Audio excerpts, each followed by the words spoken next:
En octobre 1991, un homme marchait le long d'un petit chemin de campagne près de Boley, en Angleterre. Ce qu'il allait découvrir entra à jamais les enquêteurs. Enfoui sous terre, enveloppé dans un vieux morceau de tapis, se trouvait un torse humain. La tête avait disparu. Les deux mains aussi. Et les bras avaient été sectionnés net, juste sous les coudes. Probablement pour effacer des tatouages qui auraient pu permettre d'identifier la victime. L'autopsie révéla qu'il s'agissait d'un homme athlétique, âgé de 30 à 45 ans, probablement originaire du sud de l'Allemagne. Pourtant, aucune correspondance n'existait avec les dossiers de personnes disparues au Royaume-Uni. La précision du démembrement ne laissait aucun doute. Celui qui avait fait ça savait exactement ce qu'il faisait. Tout avait été pensé pour effacer l'identité de cet homme. La police lança alors l'opération A23, une enquête colossale mobilisant plus de 60 agents et un budget de plus de 150 000 €.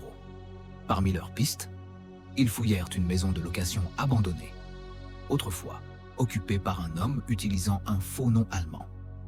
À l'intérieur, un indice étrange, un magazine pour adultes, avec des numéros griffonnés à l'intérieur, mais aucun lien direct avec le meurtre. Plus de 30 ans plus tard, l'identité de la victime demeure un mystère. Le meurtrier, lui, n'a jamais été retrouvé. Tout ce qu'il reste de cette affaire est un surnom donné par les médias. Le torse de Boley. Le 18 novembre 1978, un groupe de policiers guyaniens et de militaires américains s'enfonce dans la jungle dense du nord de la Guyane. Leur objectif? Arrêter un homme, Jim Jones, le leader d'une secte américaine qui, 4 ans plus tôt, avait construit au cœur de la forêt une véritable ville appelée Jonestown. Le chemin jusqu'à ce campement était déjà un enfer. Arbres de plus de 30 mètres, boue, végétation impénétrable. Mais le vrai danger, c'était ce qui les attendait au bout. Jim Jones savait sûrement qu'on venait pour lui, et on redoutait que ses fidèles, lourdement armés, les accueillent avec des balles. Pourtant, quand le groupe arrive enfin à Jonestown, silence. Un silence glaçant. En avançant dans le camp, ils découvrent l'impensable. Des centaines de corps étendus autour du pavillon central. Hommes, femmes, enfants. En tout, près de 900 victimes. Jusqu'alors, c'était la plus grande perte de vies civiles américaines dans un seul et même événement. Mais derrière ce massacre, la vérité était encore plus sombre. Jim Jones avait fondé sa secte aux États-Unis sous couvert d'église.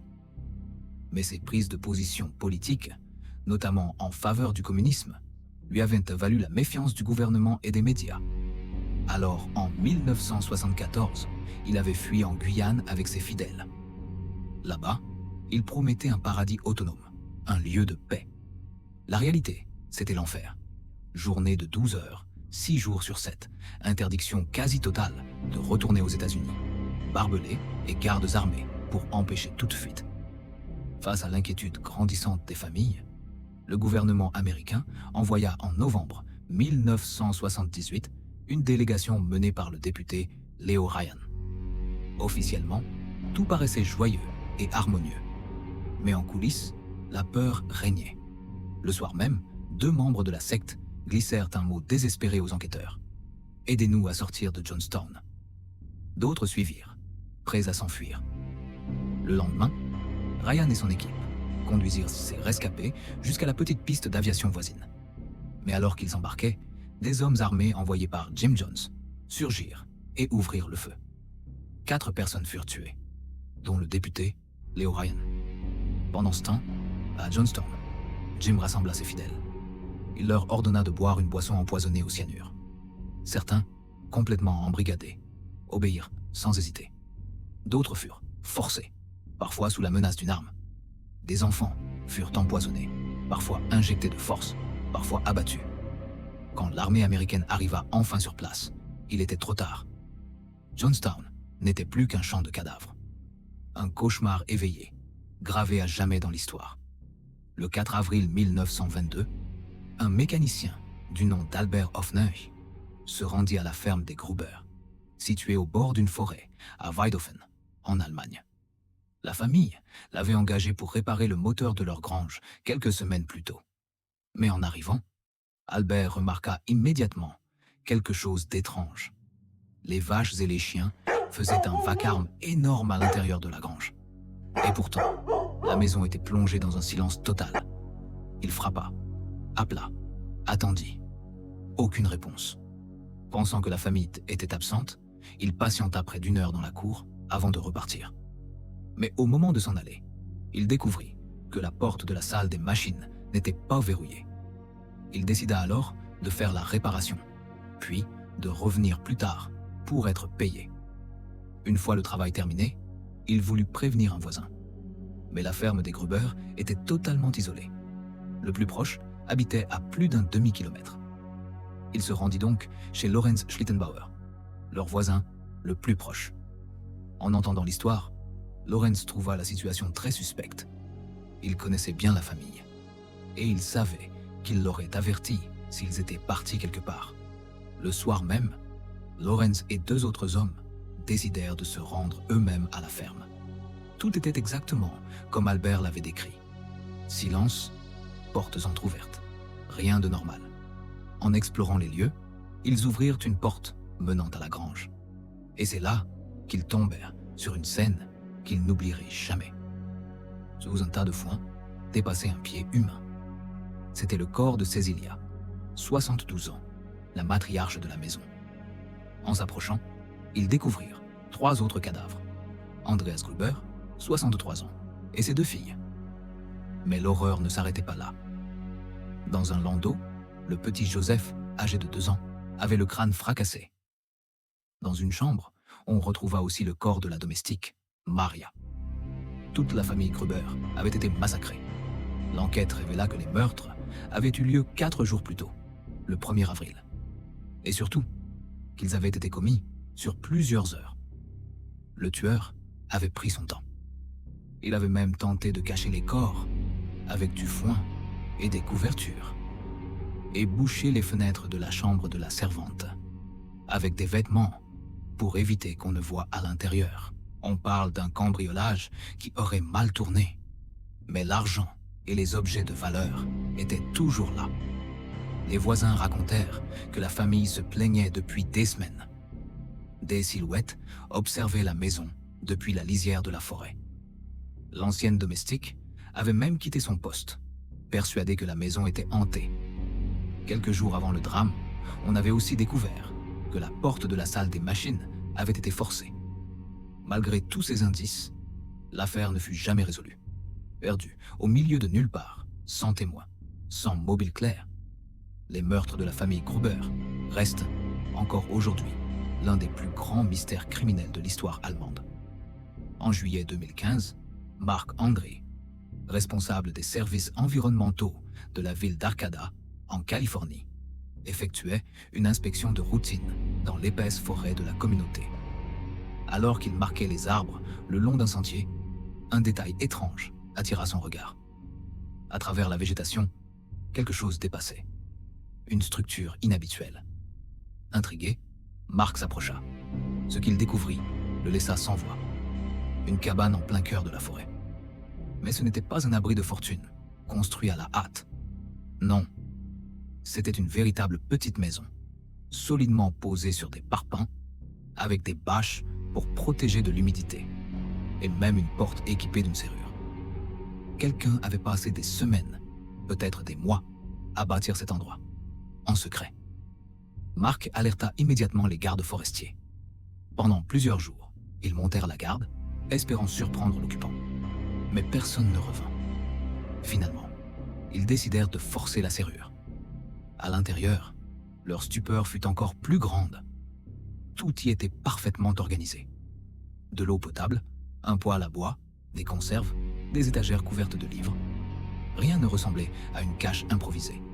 C'était plutôt un petit appartement perdu au milieu de nulle part. Et pourtant, aucun indice ne permettait d'identifier son mystérieux constructeur. Après plusieurs jours sans signe de vie, les autorités laissèrent un avis d'expulsion sur la porte et quittèrent les lieux. Mais lorsqu'ils revinrent pour démolir la cabane, Tout avait disparu. Plus de murs, plus de plancher, plus un seul clou. À la place, il ne restait qu'un étrange symbole tracé au charbon. L'emblème international des squatteurs. Alors, qui vivait là? Pourquoi avoir tout effacé si soigneusement? Un fugitif? Un ermite? Un esprit insaisissable de la forêt? 10 ans plus tard, le mystère reste entier. En mai 2016, un randonneur traversait une forêt près de Harland, dans le Kentucky. À mi-parcours, il tomba sur un objet inhabituel. Une caméra de chasse abandonnée au sol. Ces caméras sont souvent utilisées pour filmer les animaux sauvages. Mais celle-ci n'avait ni carte mémoire, ni batterie. Pensant qu'elle avait été laissée là par négligence, l'homme la ramassa et l'apporta à un ami bricoleur dans l'espoir de la remettre en état. Ce qu'ils ignoraient, c'est que cette caméra n'était pas du tout un outil d'observation, mais un piège mortel. Dès que l'ami y inséra une batterie, l'appareil explosa. L'explosion fut si violente qu'elle lui arracha plusieurs doigts et blessa gravement son abdomen. La caméra avait été piégée pour exploser au moment où on la rallumerait. Alertés, les autorités ratissèrent la zone et découvrirent une seconde caméra modifiée de la même façon. Mais aucune trace permettant d'identifier son concepteur. L'enquête prit un tournant grâce à 2 témoignages. Des voisins affirmèrent avoir entendu, quelques mois plus tôt, une détonation suspecte chez un certain Mark Saff, âgé de 39 ans. Lorsqu'ils fouillèrent sa maison, la police trouva des seaux remplis de matériaux explosifs et une note effrayante griffonnée à la main. Caméra brisée pour une âme brisée. Arrêté en juin 2016, Saff finit par collaborer avec les enquêteurs pour retrouver d'autres caméras. Mais au cours d'un déplacement en forêt, il tenta de s'emparer de l'arme d'un officier. Dans la lutte, il fut abattu sur place. Avant sa mort, il avait permis aux autorités de localiser 12 autres caméras piégées disséminées dans la forêt de Harland. Mais une question glaçante demeure. Combien de ces engins meurtriers restent encore cachés, prêts à exploser entre les mains d'un promeneur imprudent? Le 10 novembre 1985, un chasseur s'aventurait dans les bois denses du Bear Brook State Park, à Allenstown, dans le New Hampshire. Il connaissait bien ce sentier. Mais ce jour-là, quelque chose d'inhabituel attira son attention. Sous un amas de feuilles et de débris se cachait un fût métallique rouillé de 200 litres. Intrigué, il s'approcha. Quand il ouvrit le baril, il fit une découverte cauchemardesque.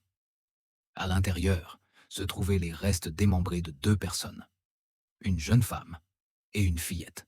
Les enquêteurs, appelés en urgence, confirmèrent qu'elles avaient été tuées par de violents coups à la tête avant d'être découpées et dissimulées dans ce baril. Mais leur corps était trop mutilé pour être identifié. Sans piste, l'affaire resta froide pendant 15 longues années. Puis, en l'an 2000, un policier d'État retourna sur les lieux, espérant trouver un nouvel indice. Au lieu de ça, il fit une découverte encore plus terrible. Un deuxième baril, presque identique, à seulement 150 mètres du premier. À l'intérieur, les restes de 2 petites filles, âgées d'à peine 1 à 4 ans. Tuées de la même manière, puis découpées. Il ne faisait plus aucun doute. Toutes ces victimes avaient succombé au même meurtrier. Mais malgré ces nouveaux éléments, l'enquête piétina encore pendant 14 ans. Ce n'est qu'avec les progrès de l'analyse ADN que l'affaire connut une percée. 3 des 4 victimes furent enfin identifiées. La femme, Marlise Elizabeth Honeychurch, 24 ans, et ses 2 filles, Mary Vaughan, 7 ans, et Sarah McWatters, à peine 11 mois. L'étau se resserrait, et l'ADN désigna finalement un nom, Terry Peter Rasmussen. Un tueur déjà derrière les barreaux pour le meurtre de sa femme en 2002, condamné à la prison à vie. Mais Rasmussen mourut en 2010, bien avant d'être officiellement lié au meurtre de Bear Brook.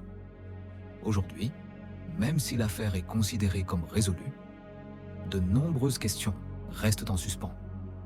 Et avec la mort de l'assassin, la vérité complète repose à jamais dans sa tombe, laissant derrière elle l'une des histoires les plus troublantes jamais découvertes dans une forêt.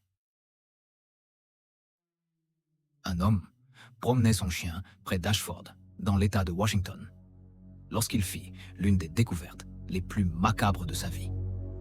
Ce jour-là, il s'était aventuré sur une vieille route coupe-feu, perdue dans la forêt isolée de Red Elm Woods, un lieu réputé pour ses sentiers abandonnés et son absence totale de réseau.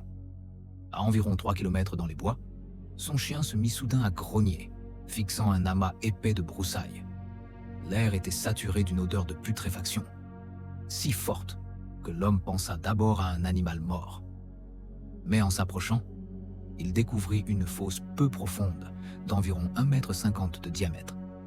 À l'intérieur, 6 grands paquets, soigneusement enveloppés de bâches noires et de rubans adhésifs.